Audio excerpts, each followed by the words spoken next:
you. I'm Rishi. Very nice to see you. Siegfried. Yeah, Siegfried. That's the thing. That's the type of scanner it is, so that's what it says on the machine. So if we're country going to be taking tens of thousands of these across the public in the UK. We take every day at Moorfields and yeah, so what this is showing is and this is something that was published in there, no CT. And this is an example of the algorithm. Get this wrong, and AI could make it easier to build chemical or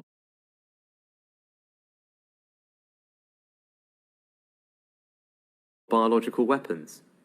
Terrorist groups could use AI to spread fear and destruction on an even greater scale. Criminals could exploit AI for cyber attacks, disinformation, fraud, or even child sexual abuse. And in the most unlikely but extreme cases, there is even the risk that humanity could lose control of AI completely, through the kind of AI sometimes referred to as superintelligent. Now, I want to be completely clear. This is not a risk that people need to be losing sleep over right now. And I don't want to be alarmist. And there is real debate about this. Some experts think it will never happen at all. But however uncertain and unlikely these risks are, if they did manifest themselves, the consequences would be incredibly serious.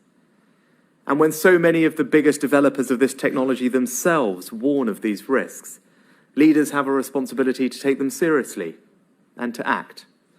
And that's what I'm doing today, in 3 specific ways. Right now, the only people testing the safety of AI are the very organizations developing it. Even they don't always fully understand what their models could become capable of. And there are incentives, in part, to compete to build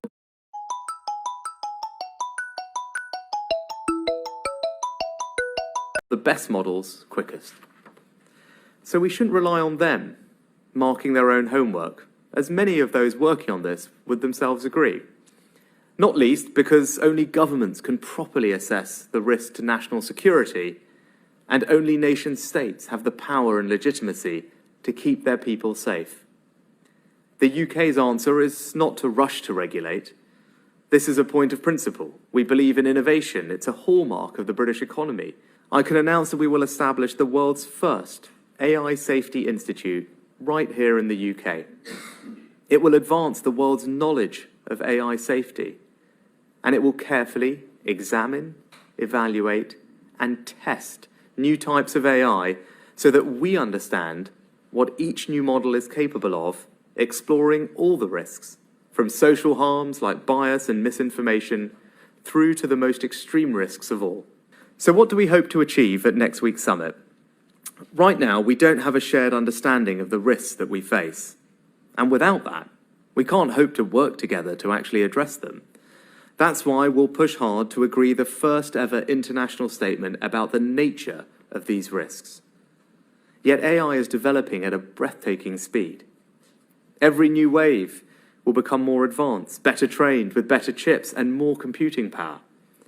So we need to make sure that as the risks evolve, so does our shared understanding. I believe we should take inspiration from the Intergovernmental Panel on Climate Change. Taking speed. Every new wave will become more advanced, better trained, with better chips and more computing power. So we need to make sure that as the risks evolve, so does our shared understanding. I believe we should take inspiration from the Intergovernmental Panel on Climate Change, which was set up to reach an international scientific consensus.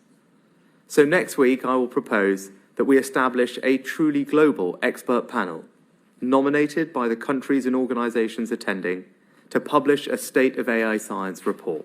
And with regard to China, look, I can't say with 100% certainty that China will be there, but I do believe that it's absolutely the right thing to have invited them.